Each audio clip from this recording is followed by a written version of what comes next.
Bangabandhu cup আন্তর্জাতিক কাবাডি টুর্নামেন্টে দ্বিতীয় ম্যাচও দাপুটে জয় তুলে নিয়েছে বাংলাদেশ। মালয়েশিয়াকে ৬টি লোনাসহ ৭৩-২২ পয়েন্টে হারিয়েছে স্বাগতিকরা। সেরা খেলোয়াড় হয়েছে বাংলাদেশের রেজাল আল আমিন। দিনের আলাদা ম্যাচে জয় পেয়েছে ইন্দোনেশিয়া ও কেনিয়া।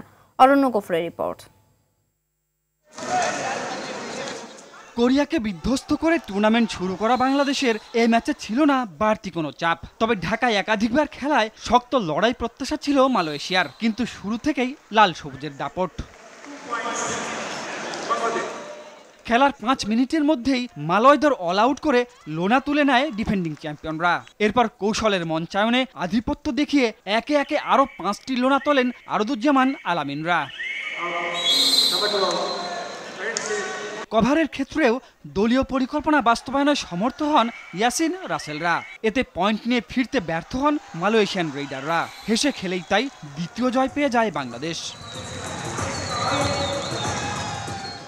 দলের জয়ে অবদান রাখতে পেরে দারুণ খুশি ম্যাচ সেরা আল আমিনের চোখ শিরোপা ধরে রাখায়। আসলে এইবার আমাদের দেশি কোচের আন্ডারে আমরা ট্রেনিং করেছি এবং দেশি কোচ অত্যন্ত ভালো ট্রেনিং দিয়েছে এবং তাদের সাথে আমাদের কমিউনিকেশন খুব ভালো ছিল, যার জন্য আমরা মনে করেন হেসে খেলে জয়টা পেয়েছি ইনশাল্লাহ। সামনের ম্যাচগুলো নিয়ে অবশ্যই আমরা ভাবতেছি যে কীভাবে জয় ছিনিয়ে নেওয়া যায় এবং সুস্থ থেকে কীভাবে আমরা ভালো খেলতে পারি এবং দেশকে ট্রফি কীভাবে দিতে পারি সেই চিন্তাই আমরা সবসময়ের জন্য করি।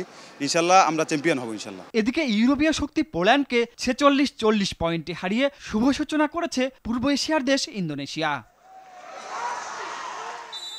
অরণ্য গফুর, RTV, ঢাকা।